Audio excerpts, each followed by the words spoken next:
अब यहां पर यहोशू की तो गर्लफ्रेंड थी नहीं और उसका संसार के साथ तो ज्यादा रिश्ता वगैरह था नहीं, तो यहां रहते हैं दादू तुम्हारे साथ वही रहेंगे बोल के चल पड़ा वो और जाके परमेश्वर के संग पहाड़ में। तो मूसा ने बोला ए लड़के यही रहना ठीक है और नीचे भागने का नहीं, मैं आऊंगा फिर चलेंगे साथ में, ओके बाय बाय यही रहो। अब बेचारा यहोशू करता क्या होगा, मोबाइल तो ले नहीं गया कि पिक्चर देख ले घंटा 2 घंटा न उसका फ्रेंड था और न किताब कापी थी कि वहीं लिख के अपन स्टडी करते रहेंगे। हमें नहीं मालूम यहोशू अब मूसा से तो परमेश्वर बातचीत कर रहा है, पर यहोशू का 40 दिन गुजरा कैसे होगा बिना काम काज के। प्रभु बात करे तो टाइम भी पास हो जावे, यहां तो कोई बात हो ही नहीं रही है। इसका मतलब है यहोशू यहां अपनी कल्पनाओं को ठिकाने लगा रहा था। उसको नीचे लौटने का मन था, परंतु वो कहता था ये बाबा मूसा के संग जाऊंगा, चलो याद हो वहीं रहो, मालिक यहां है वहां जाके करूंगा भी क्या, है ना। He was submitting his time along with Moses in the top of the mountain. यहोशू बिना कामकाज के मूसा की सेवा टहल करने के कारण मूसा के संग बिना मतलब का अकेले में समय गुजार रहा है और यह उसकी आत्मिक ऊंचाई तय करने का रास्ता बन गई। तो भले ही परमेश्वर ने यहोशू से बात नहीं किया, परंतु मूसा के साथ बात करने वाला जो वाइब्रेशन था ना उसके कानों में गूंजता था। वो क्या बोलता था ये तो नहीं मालूम है, बट कहीं ना कहीं तरंगे उसको प्रभावित कर रही थी। पवित्र पर्वत पर था ना, जिस बादल में मूसा था उसी बादल में न था, तो वो बादल ही उस बात का प्रतीक था कि यहोशू के अंदर अंदरूनी तरीके से एक बदलाव आ रहा था। शुरुआत में तो घंटे 2 घंटे हफ्ता 15 दिन बड़ा बोर जैसा लगा, परंतु जब उसको अकेला रहना अच्छा लगने लगा तब उसकी बोरियत खत्म हो गई। तो वह परमेश्वर के वाइब्रेशन से ही खुश था, उसको कोई आवाज नहीं आती थी, परंतु तरंगों के प्रभाव में यहोशू को बड़ा मजा आता था। दादू से बात हो रही है, हमको बहुत अच्छा लग रहा है। He was happy and he was cooperating the Moses, right? यह उसके जीवन की तैयारी का विषय था। आज प्रभु भक्तों के साथ कोई रहते नहीं है। हाँ, दुआ कराने जरूर आते हैं, सलाह लेने जरूर आते हैं, पतली गली में 15 मिनट में भाग लेते हैं। अच्छा तो अब हम चलते हैं, कल मिलेंगे। इसलिए मूसा की जगह भविष्य में यहोशू को खड़ा करने से पहले परमेश्वर ने मूसा के साथ रह रहकर उसको एक ऐसे मिशन फील्ड के लिए तैयार कर रहा था जो आगामी दिनों में मूसा की जगह में आके खड़ा हो सकता था। देखो, जितने भी परमेश्वर के दास आए वो अपने साथ, चाहे वो प्रेरित हो या भविष्यवक्ता हो, चाहे डी जॉन रविंद्रनाथ हो या फिर सीनियर दिनकरण हो, ये अपनी विरासत ले गए साथ में, देखे नहीं गए। कारण क्योंकि उनका कोई यहोशू ही नहीं था। None of the person was ready to carry the anointing of Dinakaran and the D. John Ravindranatha and the elderly, जो लोग बड़े बड़े परमेश्वर के दास रहे, उन लोगों के पीछे चलने वाले लोग नहीं थे। इसलिए क्योंकि वे भौतिक रीति से उनकी समझ में आके खड़े नहीं हो पाए। देखो, कार्यक्रम चड्डी बनियान धोने से शुरू होता है।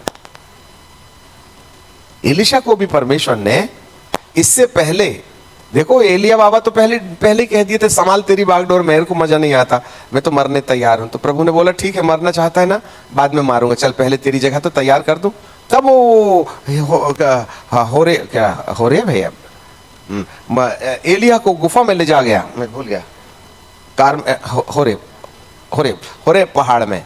हाँ, तो परमेश्वर ने बोला देखो तुम अपनी जगह में एलिशा को नियुक्त कर दो, जाओ। एलिशा तो बेचारा खेत में आलू लगा रहा था, खैर आलू लगा रहा था कि चावल लगा रहा था नहीं मालूम। हाँ, खेती कर रहा था, आलू लगा रहा था, चलो खेती कर रहा था साहब। तो एलिया पहुंचे, हे इधर आ, और वहां से वो चेला बन गया। उसने बैल को मारा पीटा और उसी को होम बलि चढ़ा दिया। उस दिन से उसने अपना व्यापार बंद कर दिया और एलिया के पीछे हो लिया। अब यहां से एलिशा की ट्रेनिंग शुरू हो जाती है। Always he is walking with Eliza. इससे पहले कि एलिया अपने अभिषेक की भागीदारी उसे दे दे, नहीं जाने कितने साल तक, अब आप ढूंढिए कितने साल तक एलिशा एलियाह के पीछे उसको चाय बना के देता था, पैर दाबता था, दाल बनाता था, चटनी बनाता था, पता नहीं क्या क्या करता था, वो XYZ. But he was serving his master physically, and that was the preparation. हाँ, क्योंकि एलियाह को भौतिक रीति से समझने के लिए जब तक एलिशा ने अपना समय खर्च नहीं किया तब तक उसकी आत्मिक तैयारी पूरी नहीं हुई. आज सबसे बड़ी समस्या यह है कि जो प्रभु के बुलाए हुए लोग होते हैं उनको हम समझ नहीं पाते. And that is the biggest loss in our ministry and life. और जो परमेश्वर के बुलाए प्रेरित होते हैं और जो परमेश्वर के बुलाए भविष्यवक्ता होते हैं, कई लोग उनके पीछे चलते इसलिए उनकी चद्दर का कोना फाड़ ले गए. आज भारी मात्रा में प्रॉफिट लोगों को लेके घूमते हैं और सामने वाला घूमता भी इसलिए कि इनकी चादर मिल जाए, इनका अभिषेक मिल जाए. इसलिए आजकल के प्रॉफिट अपने साथ 10-5 लोगों को रख रख के अच्छी सेवा ले लेते हैं. अब नहीं मिला तो जवाबदारी तेरी. और हम भी उसी लालच में जाते हैं कि उनके समान खड़े हो जाएं और फिर बाजूच में उनके बाजूच में चर्च खड़ा कर देते हैं. एक भविष्यवक्ता के साथ 4-6 अच्छे हट्टे कट्टे ज्ञानी महात्मा मिले, है ना, यहीं आए थे वो, और सब टीम भी उनकी थी, हम भी उन्हीं के साथ थे. तो हमने बहुत गंभीर, वो हमारे से उम्र में कम थे इसलिए हमने उनको शिक्षा दी. प्रॉफिट जी जरा ध्यान धर के सुनना, ये कौन लोग हैं? बोले चेले, ये हमारे साथ बहुत दुआ करते. मैं बोला एक बात बताऊं मैं आपको, वो भी लोग भी थे. ये जितने भी चेले लोग हैं ना, जब तुम्हारे अभिषेक को ले लेंगे और तुम्हारे सामान मूव होने लगेंगे तो तुम्हारी ही दुकान के बाजू में टपरियां डाल के दूसरा गैरेज खोलेंगे. ये हमारे बाप का क्या जाता है, तुमको भला लगे बुरा लगे फर्क क्या पड़ता है. उन्होंने कहा ठीक है, जब तक आपके साथ अभिषेक है ये टीम तुम्हारे पीछे चलेगी, पर तो जिस दिन अभिषेक खत्म होगा ना, तुम्हारा पैर दाबने वाला एक नहीं होगा, ये सब पतली गली से निकल लेंगे. तो उनको ऐसा लगा कि बस मेरे दिल में तीर छेद गया, और हुआ यही. आज कई लोग हैं जो उनकी ही चर्च को तोड़ के अलग ले गए. हम कहे और बनाओ चेला और तोड़वाओ चर्च. समझ रहे हैं बात को? यहां पर जितने भी सहयोगी लोग बुलाए हुए लोगों के साथ खड़े रहते हैं, वे निस्वार्थ भाव से अभिषिक्त की सेवा टहल करने में लगे रहे. यदि ट्रांसपेरेंसी होगी, पारदर्शिता होगी, तो परमेश्वर खुद ही उस व्यक्ति का चुनाव करेगा. तो यहोशू की जो योग्यता थी वो मूसा बनने के लिए नहीं आया था. वो मूसा बनने नहीं आया था. वह मूसा का टहलुआ बन के अपना कर्तव्य पूर्ण कर रहा था. उसके दिमाग में ऐसी कोई कल्पना नहीं थी मूसा के डंडे के बाद में मेरा राजपाट चलेगा. उसने कभी यह कल्पना नहीं किया कि एक दिन मूसा मर जाएगा. उसको दिमाग में भी कभी बात यह नहीं आई कि मूसा की जवाबदारी मुझे संभालना पड़ेगा. But unknowingly he was serving his master physically. जब मूसा मर गया तब परमेश्वर ने यहोशू की किताब में लिखा है, मेरा दास मर गया है, उठ कमर बांध. अब तक उसने ना अपने मन से ये नहीं कह दिया फालतू की बात मत करो, बुड्ढा मर गया ना, टेंशन मत ले अपने ना ना ना ना ना ना. He was qualified to do something, but वो अपने आप में इस योग्य नहीं था. वो निराश बैठा था. एक दिन वह परमेश्वर के पहाड़ में जाके प्रार्थना करने लगा, हम यर्दन नदी के पार आ गए, यर्दन भारी पड़ी हुई है, हे प्रभु मूसा मर गया, अब बताए क्या करें. With the full depression he was praying with God, and suddenly परमेश्वर हारून की माफ करना यहोशू के ऊपर प्रकट हुए और कहने लगे, मूसा हारून माफ करना यहोशू मेरा दास मर गया है. पढ़ लीजिएगा यहोशू की किताब. देखो जो काम की चीज प्रभु आज फुनगी तोड़ने के बारे में बोल रहे हैं उसको हमने समझना है. ओके, तो हमको मिलेगा यहोशू की किताब में और उसका पहला ही अध्याय तीसरा वचन, उस वचन के अनुसार, माफ कीजिएगा, एक से पढ़ेंगे। यहोवा के दास मूसा की मृत्यु के बाद यहोवा ने उसके सेवक, उसके सेवक यहोशू से, जो नून का पुत्र था, कहा, मेरा दास, तू मेरे दास का सेवक है और आज भी सेवक है तू। मेरा दास मूसा मर गया और सो अब तू उठ और कमर बांध और इस सारी प्रजा समेत यरदन पार होकर उस देश को जा जिसे मैं उनको अर्थात इस्राएलियों को दे देता हूं। अब यहां पर परमेश्वर खुद यहोशू के पास आ गए। जरा ध्यान दो, मेरा दास मर गया है। अभी तक वो मूसा का सेवक है, आज मूसा के सेवक नहीं है जो मूसा की जगह ले सके। मूसा की जगह लेने वाले बहुत हैं, अच्छे से याद रखें। जो मूसा की जगह लेने का दर्शन रखता है वो कभी जगह नहीं पाएगा, परंतु जो मूसा की सेवा कर रहा था उसको मूसा की जगह लेने का शौक नहीं था, वो सेवक होने में ही खुश था। इसीलिए परमेश्वर ने इस टेंडेंसी को, इस आचरण को देखा चेला बने रहने का। जिसके अंदर किसी महागुरु के पीछे गुरु बनने का शौक है, ऐसे लोगों से प्रभु बिचकते हैं।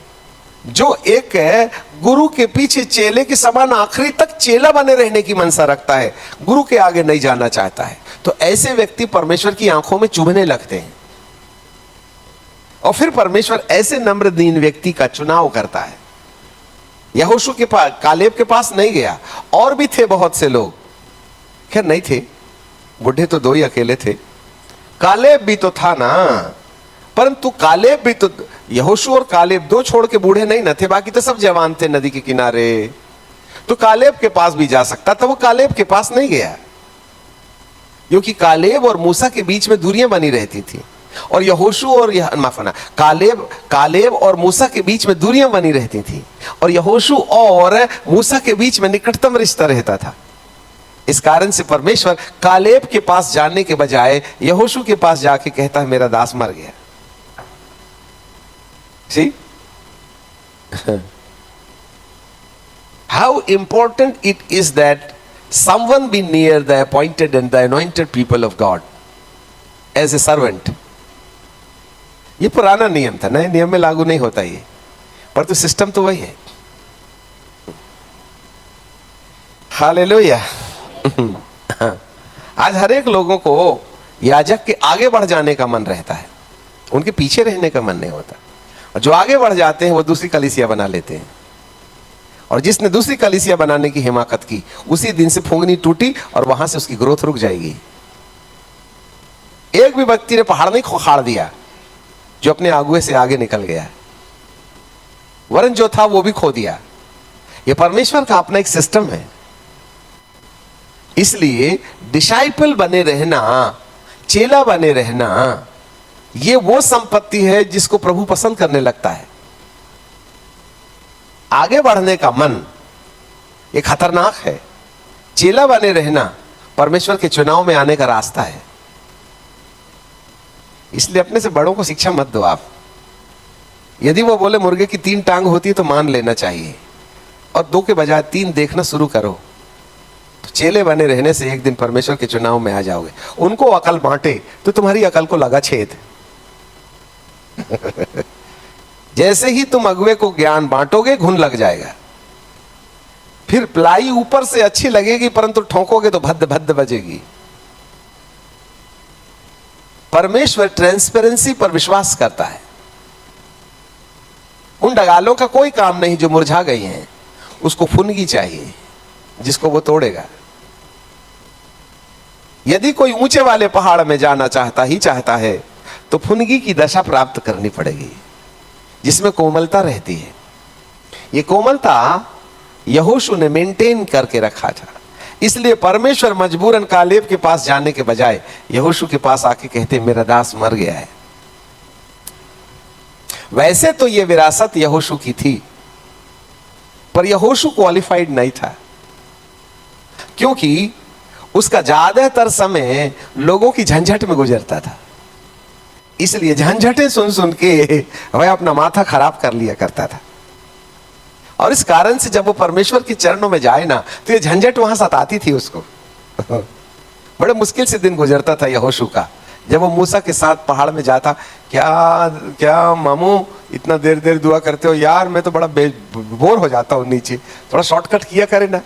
तो मूसा ने बोला, यार तू शॉर्टकट वाला आदमी, तू कल से मत आइयो मेरे पीछे, छट तेरे को दूसरा चेला बनाऊंगा। हकाल दिया उसको, दूसरे बार ले ही नहीं गया प्रार्थना के पहाड़ में उसको। जिनको जल्दबाजी रहती है वो आओ मत, जिसको आखिरी तक टिके रहना है वो आओ, जिसको बीच में जल्दबाजी तो घर में दुआ कर लिया करे, आने की दया मत करो। कई लोग भागते हैं, उठ उठ के भागते हैं। कई लोग तो हमको चेहरा दिखाने आते हैं और देखे और एक नंबर के बहाने से जो गए आम के पेड़ से तो वहीं की वहीं जो भागते हैं, तो पता ही नहीं चलता है। क्यों हाजिरी देते हो यार? नहीं आते तो कम से कम आशीषित होते तुम, आकर के तुमने न्याय कमा लिया।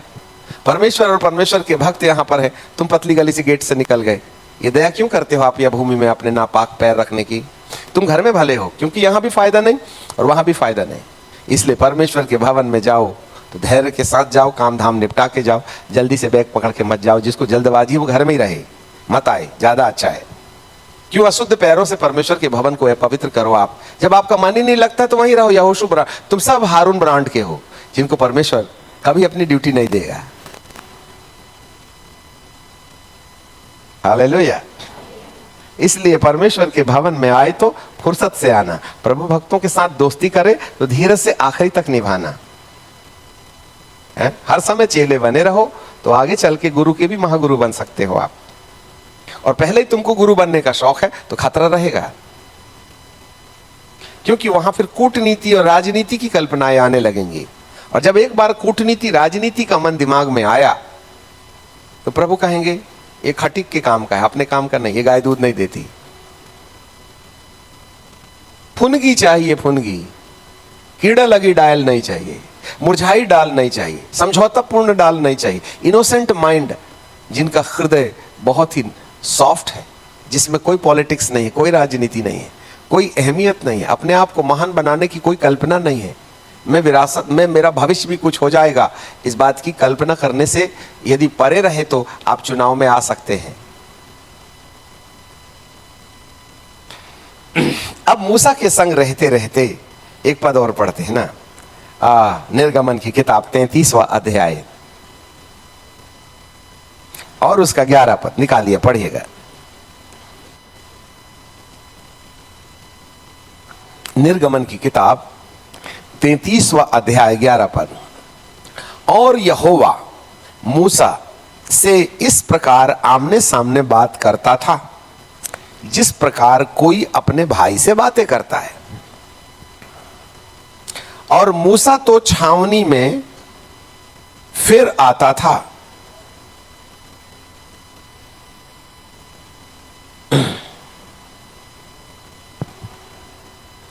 मूसा छावनी में फिर आता था, पर यहोशू नाम जवान जो नून का पुत्र था, मूसा का टहलुआ था, वह तंबू में से न निकलता था।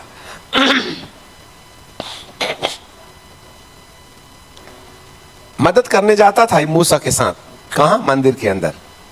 और मूसा भेंट चढ़ाता, जो भी कार्यक्रम करता, परमेश्वर से बात करता, और जो कुछ भी होता 2 घंटे 3 घंटे।